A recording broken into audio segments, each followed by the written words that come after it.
Quiero llevarles primeramente a Mateo, capítulo 2 del Evangelio según San Mateo, por favor, a partir del versículo 1. Mateo, capítulo 2, versículo 1. Vamos a estar leyendo unos versículos. Dicho sea de paso, mientras los están buscando, esta historia que vamos a leer ahora solamente la encontramos en el Evangelio según San Mateo.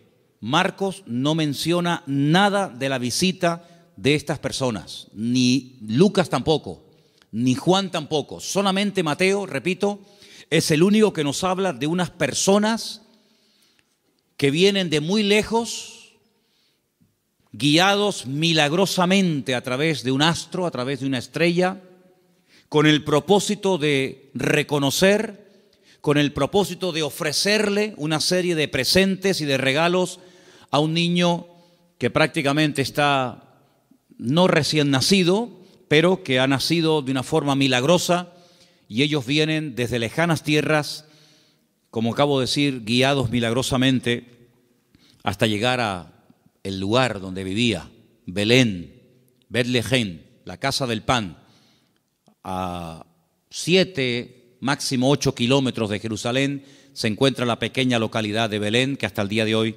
se puede visitar. Empiezo a leer a partir del versículo 1. Estoy en Mateo 2, del versículo 1 en adelante, y dice así la palabra del Señor. Cuando Jesús nació en Belén de Judea, en días del rey Herodes, vinieron del oriente a Jerusalén unos magos, diciendo: ¿dónde está el rey de los judíos que ha nacido? Porque su estrella hemos visto en el oriente y venimos a adorarle. Oyendo esto, el rey Herodes se turbó y toda Jerusalén con él. Y convocados todos los principales sacerdotes y los escribas del pueblo, les preguntó dónde había de nacer el Cristo. Versículo 5. Ellos le dijeron: en Belén de Judea, porque así está escrito por el profeta. Dicho sea de paso, el profeta Miqueas. Y tú, Belén de la tierra de Judá, no eres la más pequeña entre los príncipes de Judá, porque de ti saldrá un guiador que apacentará a mi pueblo Israel. Entonces Herodes, llamando en secreto a los magos, indagó de ellos diligentemente el tiempo de la aparición de la estrella. Y enviándolos a Belén, dijo: id allá y averiguad con diligencia acerca del niño, y cuando lo halléis, hacédmelo saber, para que yo también vaya y le adore. Ellos, habiendo oído al rey, se fueron, y he aquí la estrella que habían visto en el oriente iba delante de ellos, hasta que llegando se detuvo sobre donde estaba el niño. Y al ver la estrella se regocijaron con muy grande gozo. Y al entrar en la casa vieron al niño con su madre María, y postrándose lo adoraron, y abriendo sus tesoros le ofrecieron presentes: oro, incienso y mirra. Pero siendo avisados por revelación en sueños que no volviesen a Herodes, regresaron a su tierra por otro camino. Amén. Todos los años leemos esta porción, más o menos por estas fechas. Creo que es bueno leerla para que estemos informados de todas las cosas previas y posteriores que ocurrieron durante el nacimiento del Mesías, de nuestro Señor Jesucristo. Hoy leía esta misma historia, pero en otra versión. Y en vez de aparecer la palabra magos, aparecía la palabra sabios. Nos dice la Biblia de dónde vinieron, pero no nos dice cuántos vinieron. Es curioso que la tradición, en las cabalgatas famosas, días antes de los reyes, siempre aparecen 3, que incluso hasta se han atrevido a ponerle nombre: Melchor, Gaspar y Baltasar. Va a saltar. 2 blancos y 1 moreno. ¿Os dais cuenta que yo he leído la porción y no dice cuántos eran, ni cómo se llamaban? Podían ser 3, o 10, o 5, o 4. 1 no, porque habla de magos, de sabios, por lo tanto mínimo 2. Pero la Biblia no da el dato de 3. ¿Y los nombres? Tampoco. ¿Qué peligro tan grande corremos cuando nos inventamos las cosas y en vez de ceñirnos a lo que nos dice la fuente, que es la Biblia, comenzamos a oír y a prestar atención a tradiciones, a mitos, a cuentos, y comenzamos a ponerle nombre a personajes que la Biblia ni les da el nombre ni el número. ¿De dónde viene entonces el tema de que eran 3? Bueno, todo esto tiene una explicación, no bíblica, pero la explicación que le han dado es que representan a los 3 continentes conocidos de aquel tiempo: Europa, Asia y África. Uno representando a cada uno de los continentes que en aquel momento se conocían, puesto que Oceanía y América en aquel momento prácticamente no aparecían por ninguna parte. Pero tampoco tenemos base bíblica para decir esto, porque los 3 o los 4 o los 8, todos vinieron del mismo sitio.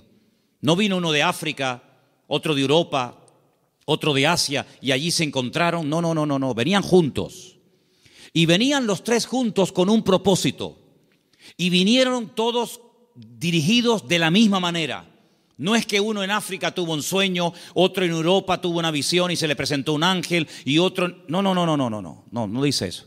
Todos venían como un equipo, con un propósito, con una serie de presentes de los cuales hablaremos ahora un poco, y vinieron de Oriente. Ahora, ¿de qué parte de Oriente? Tampoco con exactitud lo sabemos, porque si ustedes se centran en Israel, toda la geografía bíblica parte de Israel. Eso siempre tienen que tenerlo presente. Cuando habla del norte, pero del norte, ¿desde dónde? Desde Madrid, desde Jerusalén, desde Roma. Toda la geografía bíblica siempre parte de Jerusalén. Cuando se habla del norte, pues tienes que coger un mapa, meterte en Israel y decir, ¿qué país queda en el norte? ¿Qué país queda en el sur? Cuando habla del mar grande, ¿de cuál habla? ¿Del Caribe? ¿Del Pacífico? ¿Del Caspio? No, el mar grande es el que está más cerca de Israel, que es el mar Mediterráneo, el Mare Nostrum, que está al oeste.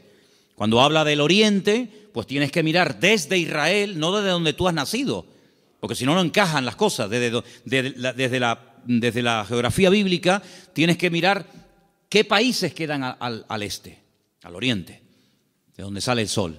Bueno, hemos escuchado y hemos leído todo tipo de explicaciones, que si eran de la China, algunos dicen que venían de Babilonia, otros dicen que venían del Cáucaso, de tantos lugares, ¿verdad? Venían del este, venían del oriente. Ahora, en aquellos tiempos no era como hoy en día, que cogemos un avión y en unas cuantas horas nos ponemos en la otra parte del mundo. Por muy lejos que quede Chile, por muy lejos que quede Argentina, te montas en un avión en Madrid, en 12, 13 horas llegas a Buenos Aires sin ningún problema. Y has recorrido miles de kilómetros, has cruzado el charco, ¿verdad? Y has llegado casi hasta al extremo de la tierra, a la Patagonia, al fin del mundo. Pero en aquellos tiempos no era tan habitual, no era tan rápido, no era tan fácil el desplazarse de un país a otro. Lo que hoy en día hacemos en unas horas, en aquellos tiempos se tardaba días, semanas, meses y, si me apuras, hasta años. Fíjate, por ejemplo, que cuando hemos ido a Israel, cuando yo les llevo a ustedes a Galilea y les muestro el camino real que aún existe, yo les he dicho, estando allí, que se tarda una semana desde Galilea hasta Nazaret y un poquito más hasta Jerusalén. Una semana, dentro de un país. Ahora, ¿cuánto tardaron estos sabios o estos magos o astrólogos? ¿Cuánto tardaron de Oriente hasta llegar hasta el lugar donde había nacido el Señor? Pues mínimo un año. Mínimo. ¿En qué nos basamos para decir que tardaron como mínimo un año? Cuando uno lee la palabra, uno tiene que prestar atención al contexto, a todo lo que nos cuenta la historia, no solamente a unos cuantos versículos, sino a todo el contexto de la historia, situarnos en el momento de la época y tomar nota de una serie de detalles que nos aportan información que aparentemente no son importantes, pero son muy importantes. La imagen que la mayoría de la gente tiene del nacimiento de Cristo es más o menos así. Encontramos y por ahí vamos a ver ahora en estos días, si no es que lo han puesto ya, lo que llaman los belenes, los portales, ¿sí? Y van a ver al niño en una cunita, su madre a un lado, el padre a otra, unos ángeles que están allí, los camellos fuera, los magos que entran dentro y se postran delante del niño, detrás una burra, detrás una vaca, ¿sí o no? Esa es la imagen que la gente tiene. Pero eso no es verdad, rotundamente falso. Ya este papa que dimitió, Ratzinger, cuando estaba como papa, no ahora en el paro, cuando estaba como papa, él dijo que eso era mentira, que eso no tiene base ni fundamento bíblico. Allí no estaban todos juntos, el niño, la madre, los animales, los magos, los pastores. Eso es rotundamente falso. Pero es la imagen que la gente tiene. Entonces la gente cuando va al pesebre o al portal que hacen aquí en el ayuntamiento o en otros lugares, pues ve a todos juntos. Sin embargo, si ustedes se fijan, hemos leído en esta noche en el versículo 11 una palabra clave para poder ir desgranando y explicando esta porción. Dice que al entrar en la casa, en todas las Biblias tiene que poner eso, sea de la versión que sea. En todas las Biblias tiene que poner, cuando entraron en la casa vieron al niño con su madre postrado y lo adoraron. En la casa. Ya no están en un lugar temporal. Cuando Herodes, hay varios Herodes en la Biblia, no es siempre el mismo, si no parece que este hombre no se muere nunca. El Herodes que manda a matar a los niños, no manda a matar a niños de 15 días o niños recién nacidos. Él manda a matar a niños menores de 2 años, lo cual quiere decir de que había pasado ya mucho tiempo desde que había nacido hasta que llegan los magos a la casa. Los que sí vieron al niño envuelto decimos en pañales, en trapos, los que sí lo vieron prácticamente recién nacido, fueron los pastores. Los pastores que vivían allí en Belén, allí vivían los pastores. Y allí en Belén hay una cueva que tradicionalmente te llevan a verla y te dice, mira, aquí es donde los pastores tenían el aprisco, el redil de las ovejas. Y vivían en Belén, pero estos señores no vivían en Belén, estos señores vivían muy lejos, vivían en el oriente. Y estas personas no son advertidos del nacimiento del Mesías a través de ángeles, como fueron los pastores, que dice que estaban cuidando las ovejas, los corderos, porque en Belén era donde se criaban las ovejas, los corderos, que después se iban a sacrificar en el templo, porque Belén y Jerusalén están muy cerquita, se puede ir hasta caminando. Y ellos son advertidos por ángeles, pero los magos y los sabios no. Los magos de Oriente, los sabios de Oriente, vinieron dirigidos por un astro. Nadie les habló, pero ellos miraron al cielo, durante la noche evidentemente, y vieron que una serie de señales indicaban que había nacido el Mesías. Ahora, ¿esta gente era creyente? ¿Eran paganos? ¿Eran idólatras? ¿Eran judíos? ¿Qué era esta gente? Porque si esta gente observa el horizonte y ve cómo se alinean una serie de estrellas y de astros y de constelaciones, ¿cómo saben ellos que el Mesías de los judíos ha nacido si no son creyentes? Podían haber interpretado esta señal de una forma completamente equivocada.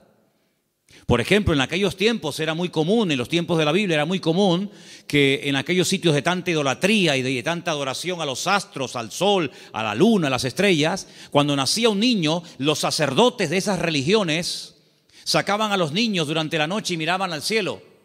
Y ellos interpretaban el momento en el que había nacido el niño, cómo estaba el horizonte, cómo estaban colocadas los astros y las constelaciones, y casi pronosticaban y profetizaban sobre el niño cómo iba a ser. Por ejemplo, hubo un hombre que nació en ese país, en ese lugar de tanta idolatría y de tanta observación a los astros, y fue un señor llamado Taré, que tuvo un hijo llamado Abraham.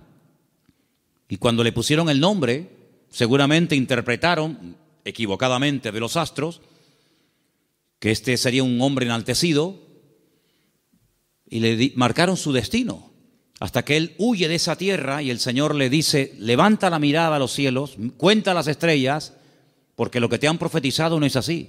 ¿Cuánta gente queda marcada por la visita a un mago, a un astrólogo, a un curandero o a un adivino, y alguien le dijo que su hija o su hijo, su marido o su esposa o tú o no sé quién iba a pasar esto, esto y esto, y esa palabra falsa quedó ahí impregnada, pero como tú la has creído, a esa mentira tú la alimentas y le das fuerza. Y el diablo se mueve en la mentira, el diablo se mueve en la ignorancia. Entonces te dice, no, es que tú vas a tener un niño, pero se va a morir a corta edad. Y tú crees en esa palabra y la compartes y no sé, y te agarras a ella y le estás dando ideas al diablo. ¿Y cuántas veces queda la gente marcada por falsas profecías, por un pronóstico equivocado, por una carta astral, por una lectura de manos, por lo que dijo una noche un vasito que se movía y apuntaba en no sé qué dirección? ¿Y cuánta gente queda marcada de por vida y creen que van a estar enfermos, que van a morir jóvenes, que el marido se va a ir con otra, etcétera, etcétera, porque han creído una mentira? Y si la verdad te hace libre, la mentira te esclaviza y te amarga y te oprime la vida. Pero estos hombres, cuando miraron ellos creían que aquel Leo y aquellas estrellas, ellos creían que aquello tenía un propósito y una razón. Y ellos no dijeron, ¿será que van a ser un rey en nuestra tierra? ¿Será que va a haber una catástrofe, un tsunami, un terremoto? No, ellos no se equivocaron. Ellos interpretaron correctamente aquello y se ponen en marcha. Y como mínimo, te dije antes que tardaron 1 año. Y ellos no van yendo por todos los países preguntando, oye, ¿será aquí? ¿Será allí? Como aquellos que aquella noche cuando oyeron la palabra profética del Señor que dice, uno de vosotros me va a entregar. Todos dijeron, seré yo, seré yo, seré yo, seré yo, todos menos uno, que dijo quién es. Los magos, los sabios de Oriente no comenzaron a ir por Europa, por África, diciendo, será por aquí, será por allá. No, esa estrella, su estrella, no una cualquiera, su estrella, esa señal profética marcada en el cielo, indicaba en una dirección. Ellos seguían y llegaron, nada más y nada menos, que al sitio correcto, al país correcto y al pueblo correcto, Belén de Judea. Y cuando llegan allí, a Herodes, que era el rey que los romanos habían puesto como un títere, le preguntan, ¿dónde está el rey de los judíos? Porque su estrella hemos visto en el oriente y venimos a adorarle. Le están haciendo esta pregunta a un rey. No le están haciendo esta pregunta a un esclavo. No le están haciendo esta pregunta a uno que encuentran por la calle, sino que van al palacio, al Herodión, que aún se puede visitar en Belén, ¿verdad? Y le están preguntando al rey, que supuestamente es el rey de los judíos, ¿dónde está el rey de los judíos? Porque venimos a adorarle. Y ellos reconocen que ese con el que están hablando no es. Claro, por eso dice que se produjo una consternación. La gente comenzó a decir, oye, han venido gente de lejísimos, cargados con unos presentes y unos regalos, una fortuna en oro, en incienso y en mirra. Y dice que vienen a adorar al rey de los judíos y dicen que su estrella han visto en el oriente, y estas noticias corrieron hasta Jerusalén y se produjo un tumulto tremendo porque la gente decía, pero ¿a quién se refieren? Es decir, había nacido el Mesías, profetizado durante siglos y siglos, y nadie se había enterado. Fue como un nacimiento secreto. Nació el Mesías, del cual habló Isaías, Jeremías, Ezequiel y tantos profetas, y nadie se había dado cuenta. ¿No te has parado alguna vez a preguntar que Dios puede hacer muchas cosas hoy en día entre nosotros y no nos hemos dado cuenta de que es el Señor? Y atribuimos a la casualidad o a la coincidencia o a la suerte. Sin embargo, el que tiene todo el control y el dominio siempre es el Señor. ¿Cuántos dicen amén? ¿Cómo supieron interpretar estos hombres estas señales correctamente? Bueno, hay varias opiniones. Una de las opiniones más generalizadas y más aceptadas es que en Oriente, desde el principio de los tiempos, siempre hubo una tendencia del hombre que vivía en aquella zona a estar todo el día observando las constelaciones y las estrellas y los astros, tratando de pronosticar, tratando de averiguar el futuro. Ahí nació toda la astrología, ahí nació toda la brujería, ahí en la cuna de todo eso es Babilonia, Babel. Babel es Babilonia, es el mismo sitio. Babel significa confusión. lo que hoy en día sería Irak. Y fue en aquella zona, en aquella parte del mundo, donde ya en los tiempos del libro del Génesis dice que los hombres quisieron construir una torre. La palabra es sigurat, un observatorio, para que desde lo alto pudieran observar y pudieran decir, va a pasar esto, va a pasar aquello, y los astros dicen esto y los astros dicen aquello. Es verdad que hay astros y es verdad que hay constelaciones y es verdad que hay constelaciones que se llaman Piscis y Capricornio y Tauro y Leo. Es verdad, todo eso es verdad. Hay dibujos que se pueden hacer para interpretar todo eso, pero lamentablemente el hombre lo ha tergiversado y el hombre lo ha utilizado para atar, para engañar, para manipular y para tergiversar las verdades. Pero en aquellos momentos estos hombres, criados en aquel lugar, sabían que algún día nacería un Mesías. Ahora, de todos los profetas de la antigüedad, ¿quién es el que verdaderamente sabía cuándo iba a nacer el Señor? Porque esta profecía que hemos leído esta noche, la vuelvo a leer en Mateo 1:6, y tú, Belén de la tierra de Judá, no eres la más pequeña entre los príncipes de Judá, porque de ti saldrá un guiador que apacentará a mi pueblo Israel. Estas palabras están fechadas entre el 738 y el 698 antes de Cristo. Son palabras del profeta Miqueas. Ustedes pueden leerlo en el libro que tenemos en la Biblia que lleva su nombre, Miqueas. Pero hubo un profeta que sabía el día exacto en el que el Señor Jesucristo vendría en su primera venida a este mundo, y era el profeta Daniel. El profeta Daniel tuvo una revelación tremenda, muy amplia, y él sabía perfectamente que si se comenzaba a contar, nosotros contamos hacia adelante, ellos contaban hacia detrás, ¿verdad? Si se comenzaba a contar desde que se les permitiera retornar a Jerusalén, restaurar Jerusalén, restaurar las murallas, él sabía perfectamente cuándo nacería el Mesías. El Señor le dice, sabe pues y entiende que desde la salida de la orden para restaurar Jerusalén hasta el Mesías príncipe, habrá 70 semanas. Eso lo dice Daniel capítulo 9. Desde hasta. ¿Cuándo empezamos a contar? Desde que salgan y comiencen a restaurar la ciudad y comiencen a levantar el templo. Desde que salgan hasta que venga pasarán 70 semanas.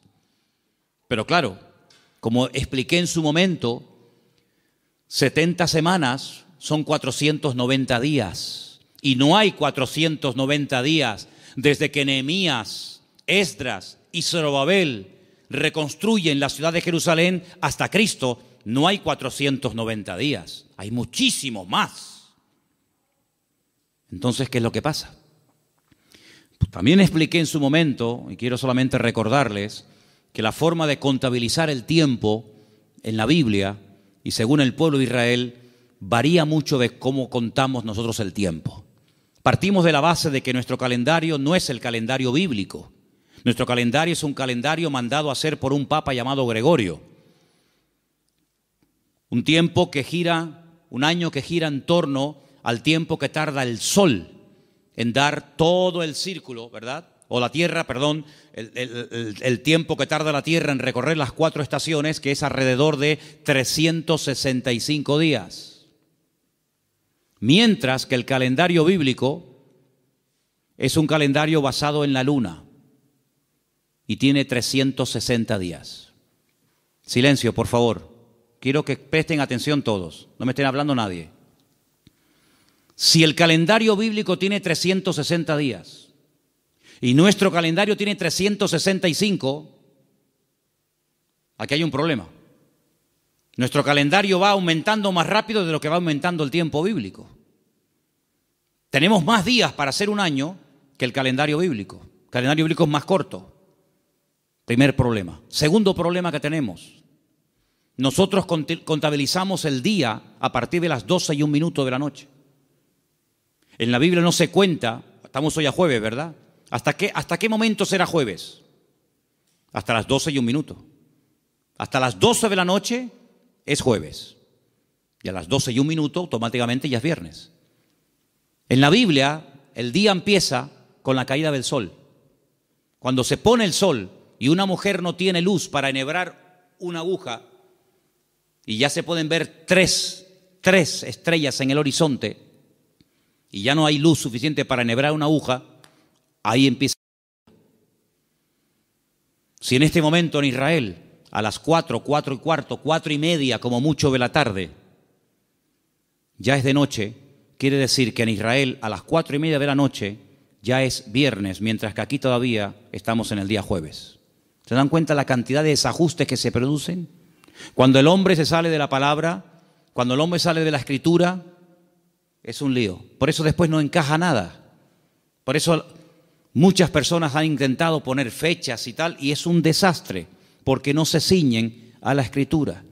Todas las profecías, todas, absolutamente todas, las de la primera y las de la segunda venida de Cristo, todas están basadas en el calendario bíblico, no en el calendario gregoriano o cristiano que es el que tenemos nosotros hoy en día.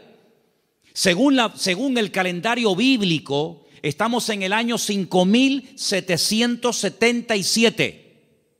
Según nuestro calendario, estamos en el año 2016 después de Cristo. Pero ¿y antes de Cristo no hubo historia? ¿Antes de Cristo no hubo nada? ¿Cómo que 2016? Entonces hay un desfase tremendo, de 5777 a 2016 después de Cristo. Y no contamos lo de antes. Tenemos otra forma de contabilizar, ¿verdad? Porque hay un antes y un después. Entonces es muy importante darnos cuenta de que el profeta Daniel, cuando recibía las revelaciones acerca de la venida del Mesías, el Señor le estaba hablando con términos bíblicos, no con términos modernos.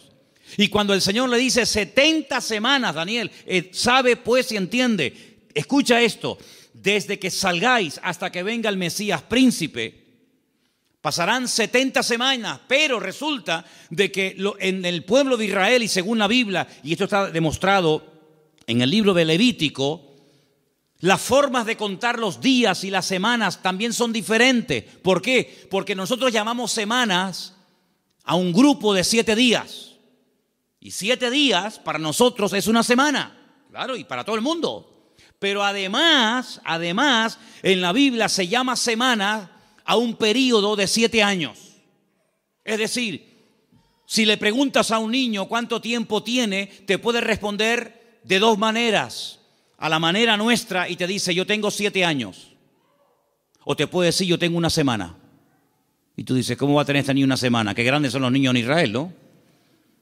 Pero tienes que multiplicar, ¿verdad? De tal manera que cuando el Señor le dice al profeta Daniel, 70 semanas están determinadas sobre tu pueblo, lo que le está dando es un paquete profético de 490 años. 70 por 7, 490. Y esos 490 años, hay diferentes bloques, diferentes características, diferentes sucesos, diferentes acontecimientos, que cuando tú lo sabes interpretar, pues tú dices, efectivamente,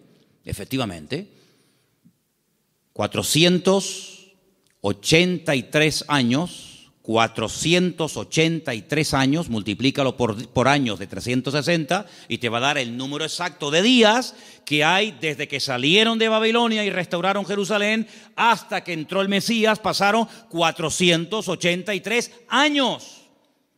Pero dice, pero son 70 años, 70 semanas. Y la última semana, los últimos 7 años, son los famosos 7 años de la gran tribulación.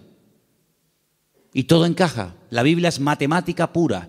Es la única ciencia exacta, las matemáticas. En todas partes del mundo, 2 y 2 son 4. En todas partes del mundo. Por encima del Ecuador y por debajo del Ecuador, 2 y 2 son 4. En todas partes del mundo. Es una ciencia exacta, ¿verdad? No se puede cuestionar.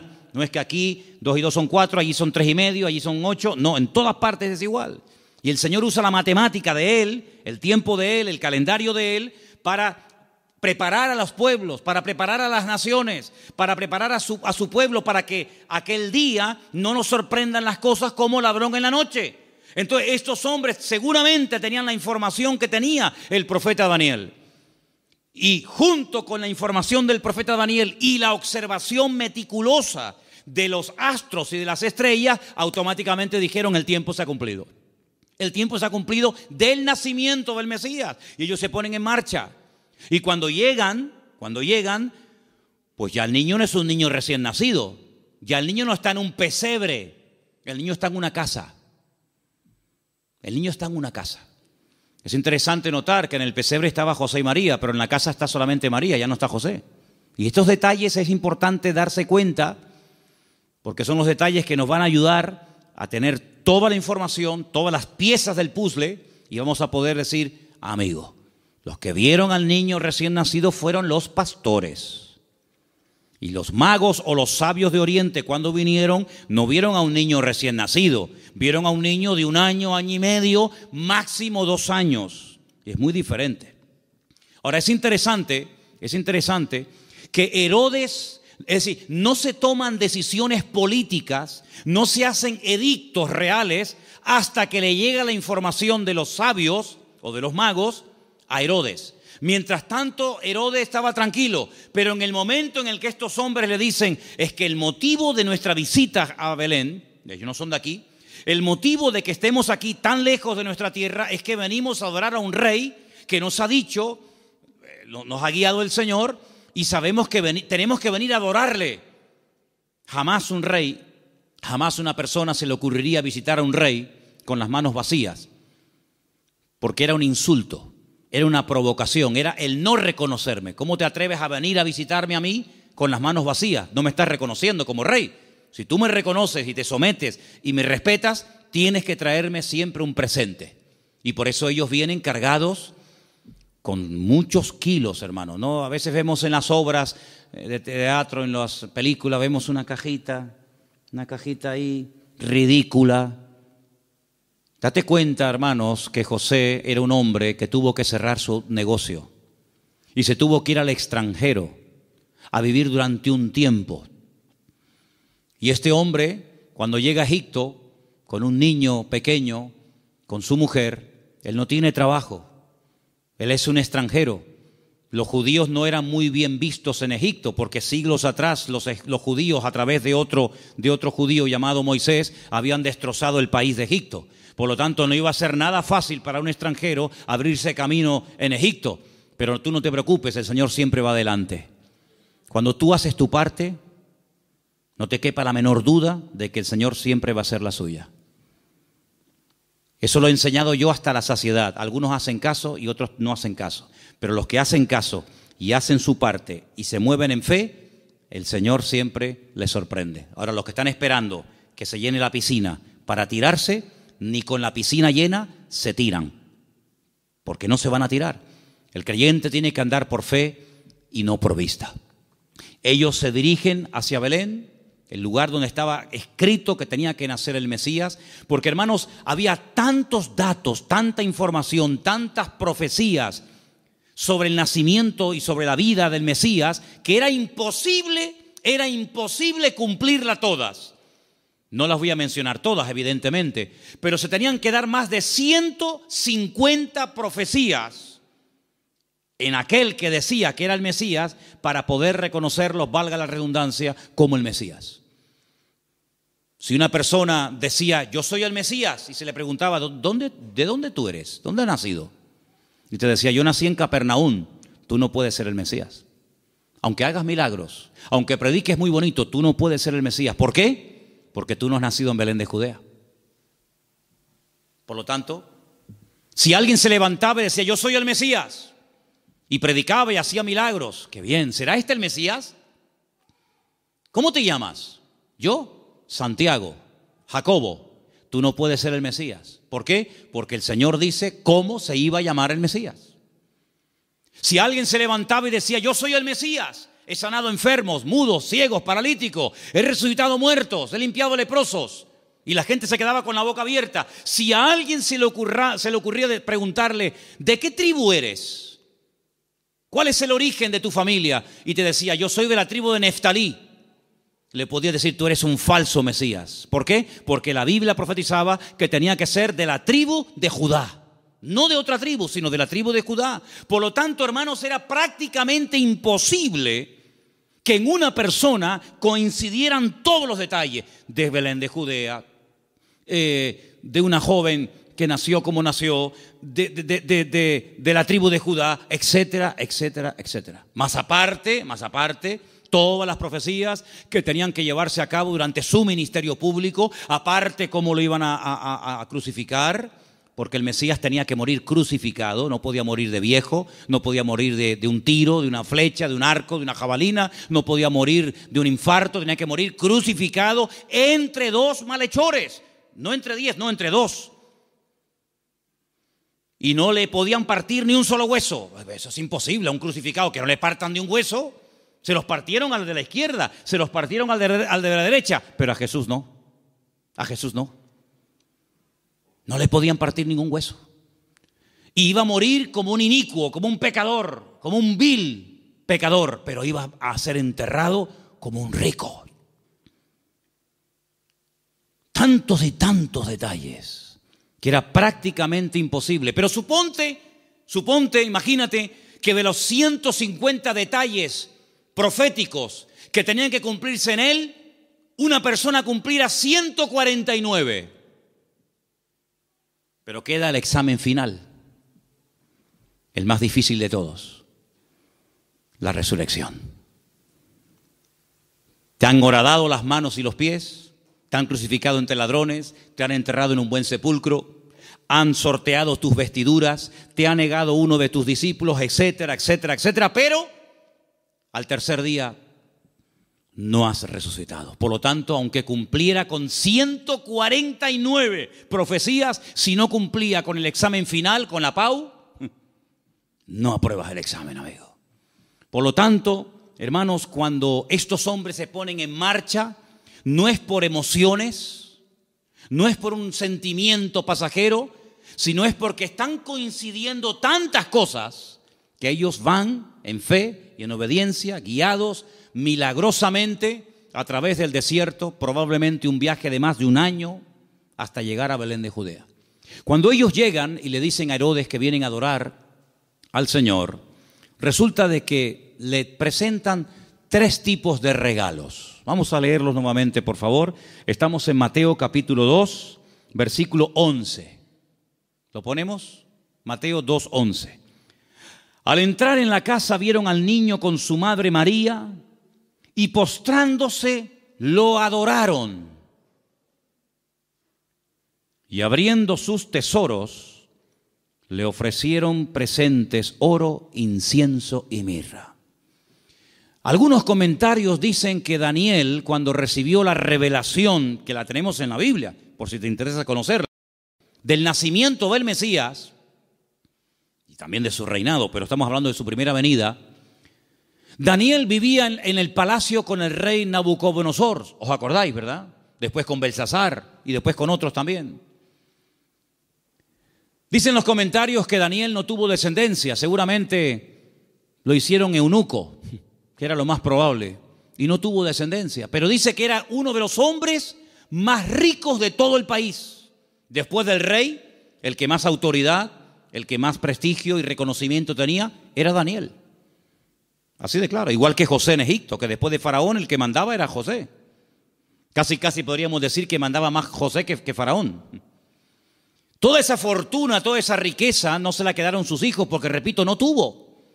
Y algunos dicen que puede ser que estos sabios, guiados como ya hemos dicho, milagrosamente, llegaron hasta Belén y esta fortuna, porque no era una cajita así, era una fortuna en oro, en incienso y en mirra, que a lo mejor tú dices, bueno, yo de las 3 cosas me quedo con el oro. Y el incienso y la mirra, bueno, vamos a ver, todo lo que la Biblia relata, todo lo que ocurre en la palabra de Dios, todo tiene una razón de ser, ¿sí o no? No hay nada casual. ¿Por qué la Biblia dice que eran 153 peces los que pescaron? ¿Ah? ¿Por qué dice la Biblia que comieron 5,000 hombres? ¿Por qué dice la Biblia que le regalaron oro, incienso y mirra? ¿Qué más da? Le hicieron presente, le hicieron regalos. ¿Y qué más da? No. Lo dice. ¿Te le trajeron? ¿Qué le trajeron? ¿Ropas? No. ¿Joyas? No. ¿Comida? Tampoco. Oro, incienso y mirra. Tal vez para nosotros esos regalos no sean tan significativos, pero vamos a explicarlos.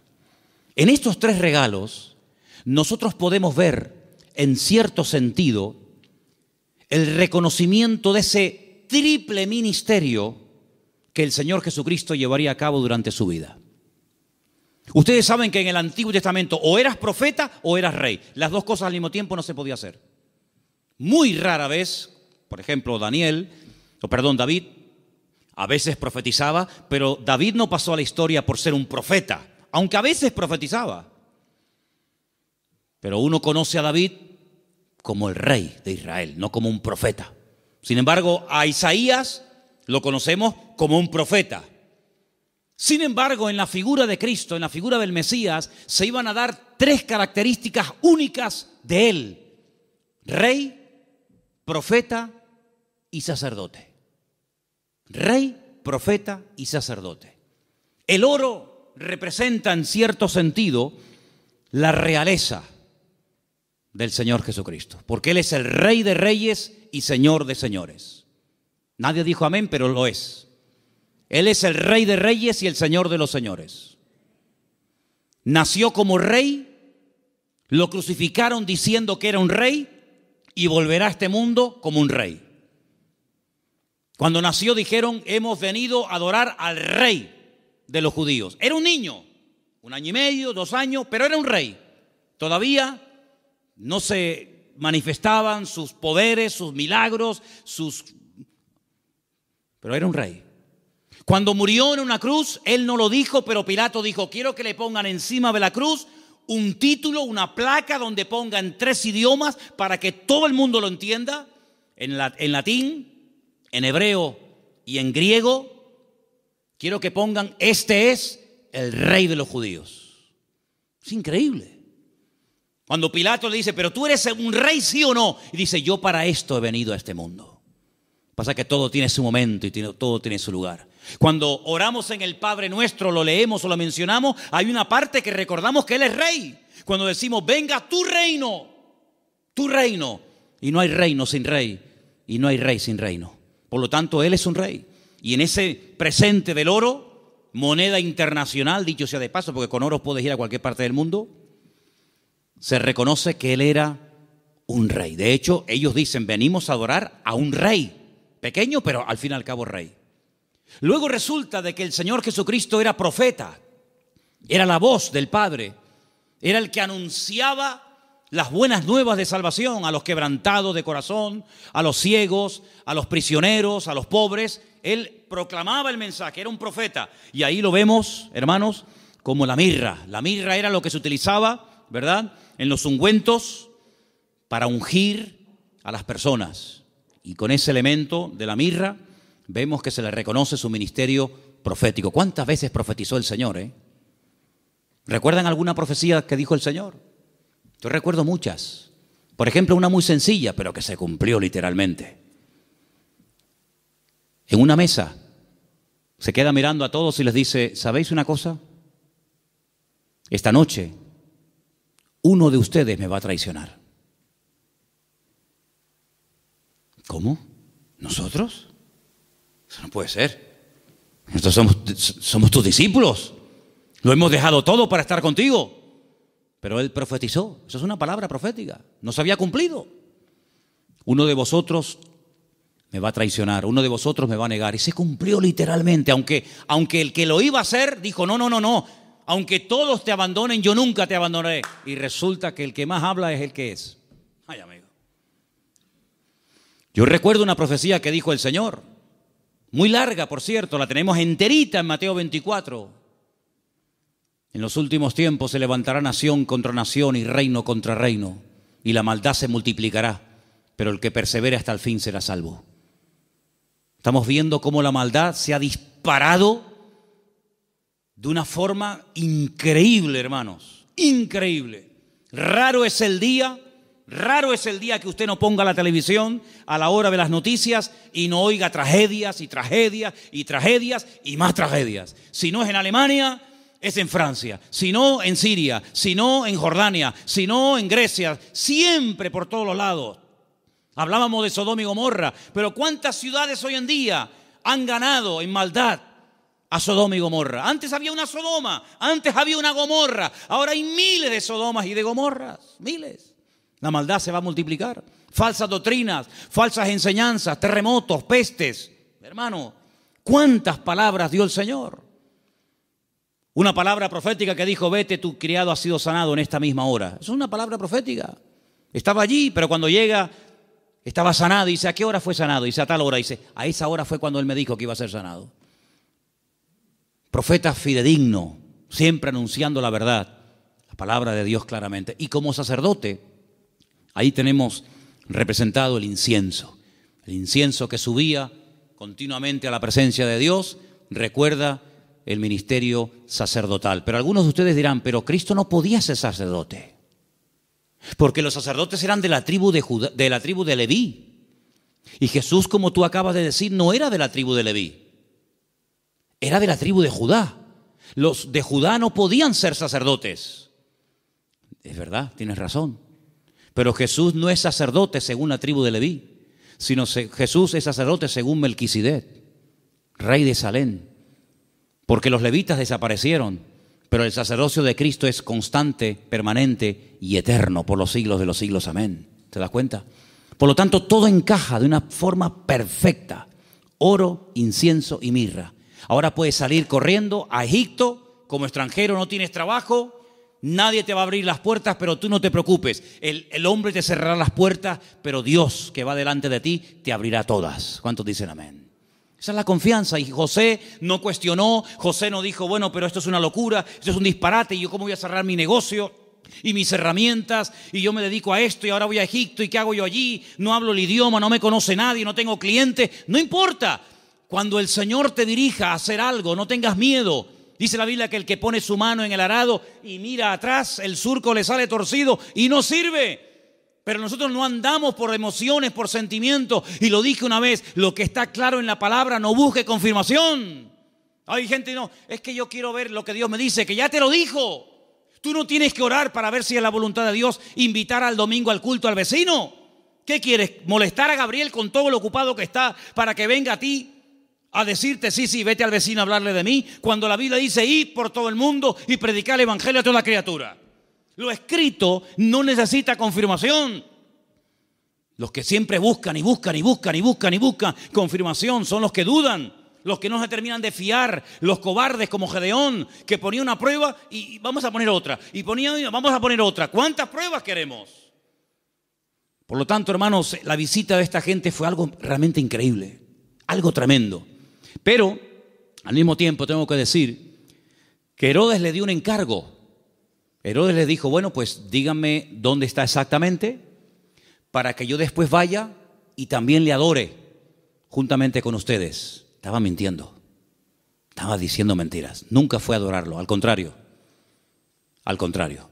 Vamos a leerlo. Estamos en Mateo capítulo 2. Después que partieron ellos, he aquí un ángel del Señor se le apareció en sueños a José y le dijo, levántate, toma al niño y a su madre, huye a Egipto y permanece allá hasta que yo te lo diga, porque acontecerá que Herodes buscará al niño para matarlo. ¿Te das cuenta? Para matarlo. Le dijo a los sabios, no, yo quiero adorarle, pero es mentira, lo quiere matar, es falso. Y él despertando tomó de noche. Pero si el Señor me ha hablado, cuanto antes ponga la palabra en práctica, mejor. ¿Para qué esperar a mañana? De noche, me levanté. Se levantó de noche y dice, tomó al niño y a su madre y se fue a Egipto. Y estuvo allá hasta la muerte de Herodes para que se cumpliese lo dicho por el Señor por medio del profeta cuando dijo, de Egipto llamé a mi hijo. Entonces Herodes cuando se vio burlado por los magos, se enojó mucho y mandó matar a todos los niños menores de 2 años. Si el niño estaba recién nacido, no tiene ningún sentido promulgar un edicto real para matar a un niño de 1 año, año y medio, 2 años, no tiene sentido. Pero es que ya te vuelvo a repetir, el niño ya hacía mucho tiempo que había nacido. Pasa que los magos habían tardado mucho tiempo en llegar. Entonces dice que mandó a matar a los niños menores de 2 años que había en Belén y en todos los alrededores conforme al tiempo que había inquirido de los magos. Es curioso que cuando le interesaba tener una información se movía, pero cuando no quería cumplirla se hacía el loco, ¿no? Entonces se cumplió lo que fue dicho por el profeta Jeremías, otra palabra más cumplida. ¿Qué decía la palabra? Voz fue oída en Ramá, grande lamentación, lloro y gemido. Raquel, que llora a sus hijos y no quiso ser consolada porque perecieron. Pero después de la muerte de Herodes, he aquí un ángel del Señor le apareció en sueños a José en Egipto y le dijo: levántate, toma al niño y a su madre y vete a la tierra de Israel, porque han muerto los que procuran la muerte del niño. ¿Cómo iba a saber José en Egipto sin WhatsApp, sin Facebook, sin ordenador, sin nada, que ya puedo volver a casa? ¿Cómo lo puedo saber? Toda la información que necesitamos saber la sabe el Señor. Y cuando el Señor te diga, vuelve otra vez, fíate, porque el Señor sabe perfectamente que el tiempo de la muerte de Herodes ha llegado. Era un hombre que se dejaba, se habla mucho de María, pero la verdad que este hombre era un hombre increíble, un hombre extraordinario, un hombre obediente, un hombre sumiso, un hombre que no cuestiona, no es un hombre lleno de dudas, sino es un hombre que se deja guiar de una forma tremenda. Ellos, habiendo oído que el rey, estamos en el versículo 21, ¿verdad? Entonces él se levantó, tomó al niño, a su madre y vino a la tierra de Israel. Pero oyendo que Arquelao reinaba en Judea en lugar de Herodes, su padre, tuvo temor de ir allá. Pero avisado por revelación en sueños, se fue a la región de Galilea, bien arriba al norte. Y vino y habitó en la ciudad que se llama Nazaret, para que se cumpliese lo que fue dicho por los profetas, que había de ser llamado Nazareno. Es que todo se cumple, es que no hay ni un detalle que tú digas, oye, es que todo, absolutamente todo, el que se vaya a Egipto, el que vuelva, el que justamente se vaya a vivir a Nazaret, el que es que todo, absolutamente todo. Por eso Mateo es tan detallista con estos datos, porque él está intentando convencer a los judíos que van a ser los que van a leer su evangelio. Él está intentando abrirles los ojos y evangelizarlos a través de este evangelio y mostrarles que no era nada casual, sino que todo estaba cumpliéndose literalmente al pie de la letra. Y todo era para que se cumpliera lo dicho por el profeta, para que se cumpliera lo que profetizó el Señor, para que se cumpliera. Esa es la base del evangelio de Mateo, el cumplimiento de las palabras proféticas dichas siglos antes de que naciera el Mesías. Ahora, si saltamos un momentito, y quiero leerlo rápidamente, en Lucas, capítulo 2, hemos leído Mateo 2, en Lucas capítulo 2, dice en el versículo 8, que había pastores en la misma región que velaban y guardaban las vigilias de la noche sobre su rebaño.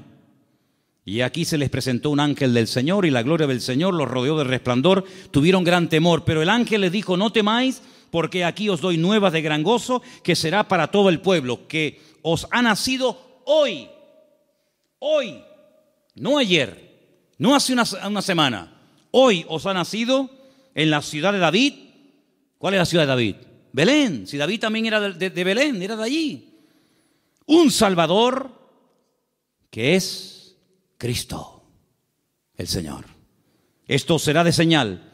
Hallaréis al niño envuelto en pañales, acostado en un pesebre. Ustedes sí lo van a ver recién nacido. Los magos no lo vieron recién nacido, ¿vale?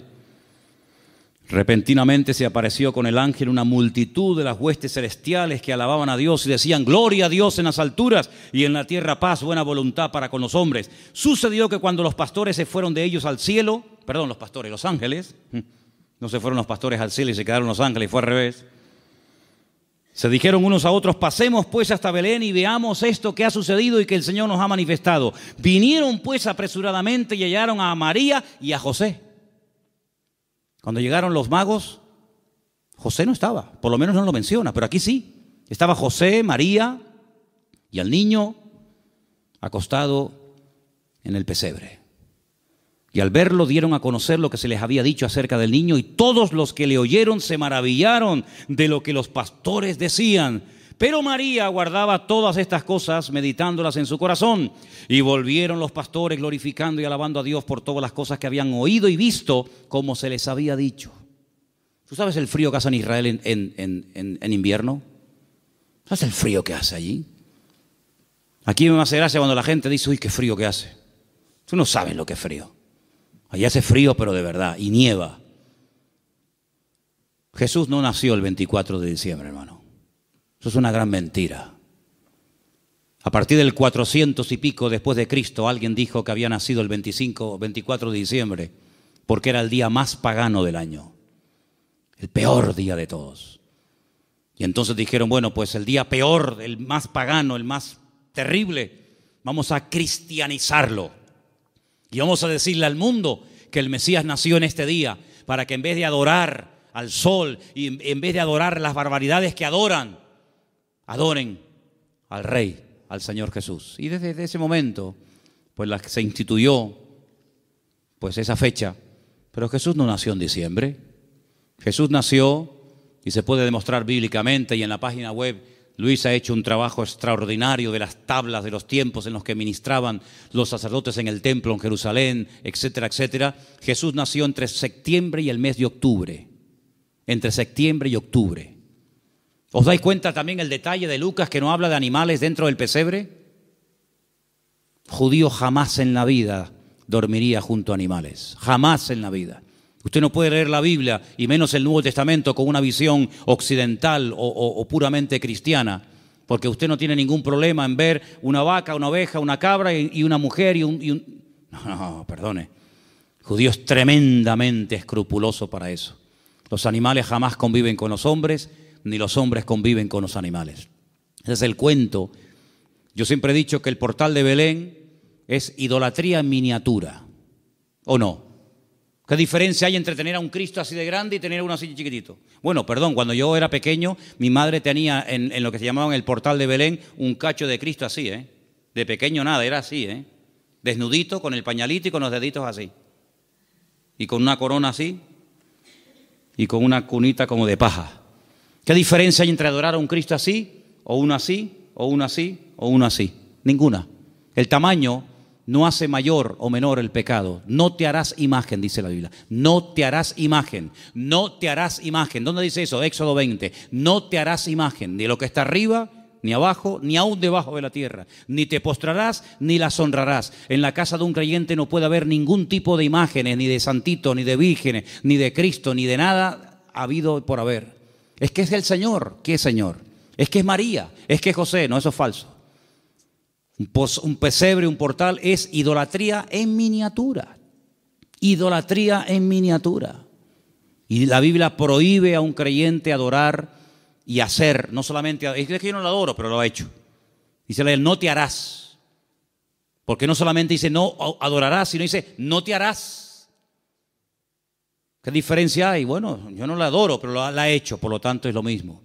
Eso no es de Dios. Eso no es de Dios. Entonces, queridos hermanos, no nació en diciembre, porque dice que estaban cuidando las vigilias de la noche. Los pastores en diciembre no están al aire libre, pasando frío, con nieve y con temperaturas bajo cero, sino que están guardados. Era la fiesta entre septiembre y octubre, era una fiesta, por eso todo estaba lleno. No había lugar, claro. ¿Por qué no había lugar? Tanta gente allá en aquellos días, en aquel lugar, en aquellos días sí. ¿Por qué? Porque era la famosa fiesta de los tabernáculos, la fiesta de Sucot. Y se tradujo la palabra Sucá por la palabra pesebre, y así todo quedó bonito. Era una cabaña improvisada donde él pudo estar con su mujer, dando a luz, pero nada de vaquitas, ni cabras, ni ovejas, ni animales dentro, en absoluto, para nada, para nada. Por lo tanto, hermanos, lo que tenemos que hacer es leer más la palabra, prestar atención a lo que dice la Biblia, menos películas y menos clichés que tenemos en la cabeza que nos han metido de que somos pequeñitos. Y sobre todo, hermanos, quiero terminar diciendo esto. Y el domingo lo voy a repetir hasta la saciedad, me lo vais a escuchar. ¿Habéis escuchado en estos días la palabra Jesús, la palabra Cristo? Yo no la he escuchado por ningún lado. Yo no la he escuchado. Papá Noel, bengalas, piñata, langostino, sidra, árboles, cintitas, todo lo que usted quiera, regalos, todo lo que... Pero a Jesús, todo esto, la fiesta es en torno a ¿quién? ¿Quién es el protagonista de la historia? ¿Quién es este señor gordo, vestido de rojo, que nos lo quieren meter hasta en la sopa? ¿Quién es este tipo? ¿Quién es este señor? ¿De dónde viene este señor?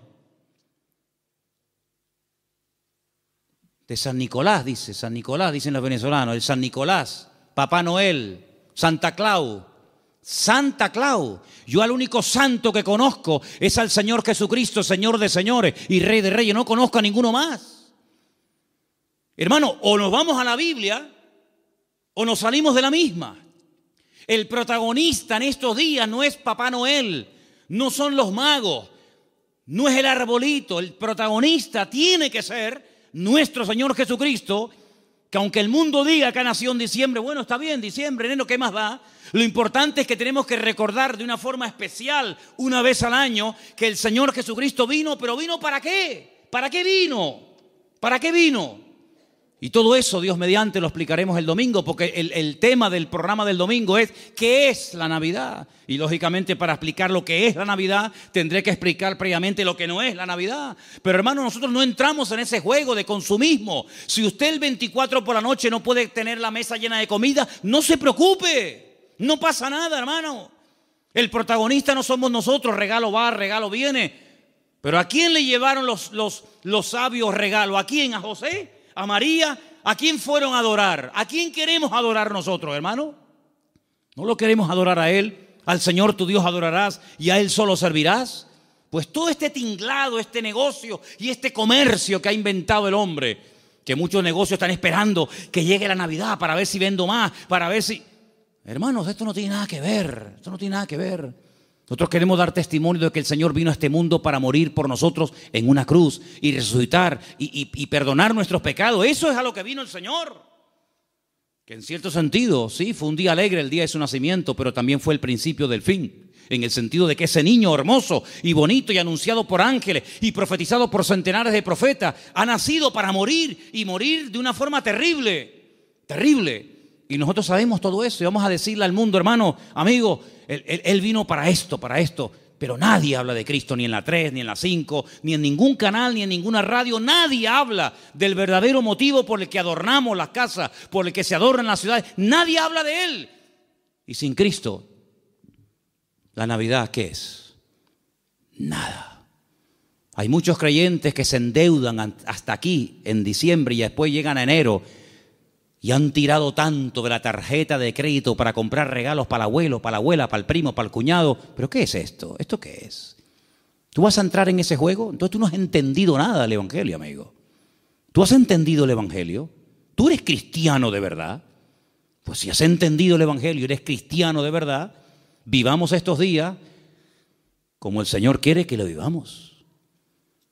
Y quiero solamente decir algo. Hace años decidimos en la iglesia no poner árboles. ¿Sabéis por qué? Porque ese día, que después dijeron que Cristo había nacido en ese día, ¿saben cómo se adoraba? Una de las formas como se adoraba a esos dioses demonios en aquella fiesta, cortándole los testículos a personas y animales y colgándolos en árboles, dándoles la vitalidad, lo vil de los machos, colgando bolitas de testículos humanos y de animales en las copas de los árboles. Claro, los tiempos han cambiado, nos hemos civilizado, entre comillas, y no vamos a estar castrando ahora 200 a 300 personas para colgar bolitas en los árboles. Entonces lo que hacemos, ponemos bolitas de plástico, de cartón, de cristal. Pero el fondo de esto, ¿cuál es? ¿Había un árbol de Navidad en donde Cristo nació? Dime, ¿tú entrabas allí y veías el árbol de Navidad? Jamás en la vida. Durante casi 500 años, ningún hermano nuestro que murió quemado en la hoguera y crucificado y devorado por los romanos, jamás por los leones del circo romano, jamás en la vida hicieron las cosas que para nosotros hoy en día son, o para algunos son como normales. Dice la Biblia que no tenemos que entrar en las costumbres paganas del mundo. Y todo esto está cargado de un paganismo y de un comercio tan asqueroso que sí, venderán más y venderán por aquí y venderán por allá, pero al que tienen que adorar no lo están adorando. Y yo en esta fiesta, a quien yo quiero adorar y honrar de una forma especial, tanto aquí como en mi casa, es al Señor. Con regalos o sin regalos, no pasa nada. A mí no me tienen que regalar nada. Yo no necesito que nadie me regale nada. Si tienen que hacer regalos, regálenle. Pregunten qué le hace falta a la iglesia. Pregúntale qué le hace falta a la obra. A mí no me tienen que regalar nada, ¿saben? ¿Qué le hace falta a la obra de Dios? Más sillas, vamos a comprar sillas. Más Biblia, vamos a comprar Biblia. Pintura, lo que haga falta. Vamos a hacer un esfuerzo por la obra de Dios. Pero hermano, no seamos nosotros los protagonistas, porque usted imagínese que yo llego a su casa, usted me invita y su cumpleaños, y yo llego, no le digo nada, le doy un beso al niño, a la madre, al perro, al gato, al canario. Pero bueno, una pregunta, ¿esta fiesta en honor de quién se hace? No, es que es mi madre que cumple años. Pues hermano, él no puede pasar desapercibido en estos días. El protagonista en estos días no eres ni tú ni yo. El protagonista tiene que ser el Señor. ¿Estamos de acuerdo? Amén. Pues ora, cierra tus ojos en esta tarde y pídele al Señor que a lo mejor por primera vez, no lo sé, a lo mejor por primera vez este año te vas a plantear de una forma diferente el tema de la Navidad. Por cierto, muchos no saben ni lo que significa Navidad. Usan una palabra y no tienen ni idea lo que están diciendo. ¿Qué significa Navidad? No sé. Pues ya va siendo hora que lo sepas, ¿eh? Con la edad que tienes y con las Navidades que has celebrado y no sabes ni lo que significa la dichosita palabra. Así que hermanos, que en esta noche el Señor pueda ver nuestra disposición y nuestro deseo de adorarlo y de honrarlo a Él. Vamos a decirle a los del bar, a los de la frutería, a los de la universidad, a los vecinos, vamos a decirle, amigos, ustedes saben qué es lo que estamos tratando de celebrar en estos días. Ustedes saben por qué nació Jesús en Belén de Judea. Ustedes saben quién es Jesús. Y ahora se nos va a presentar una oportunidad preciosa. Mira qué puerta abierta nos ha abierto el Señor el día 30 en un lugar que han alquilado para ir a dar testimonio. Gloria a Dios. Ojalá se nos abrieran todos los días estas puertas. Señor, danos sabiduría. En estos días que la gente está como más amable, más abierta, más sensible, danos la oportunidad y la sabiduría necesaria para poder explicarles qué es lo que estamos tratando de celebrar en estos días. Sabemos, Señor, que tal vez no es el día exacto, no es el mes correcto, pero ¿qué más da, Señor? Hay que predicar a tiempo y fuera de tiempo. Y te pedimos, Señor, que en estos días podamos predicar y repartir Biblias y dar testimonio de ti como nunca, como en todo el año, Señor. Te damos las gracias por este tiempo, que esta palabra en la cual hemos estudiado y meditado en ella nos ayude para tener cada día las ideas más claras, Señor. Gracias te damos por tu palabra y por tu presencia en nuestra vida, en el bendito nombre de Cristo Jesús. Amén.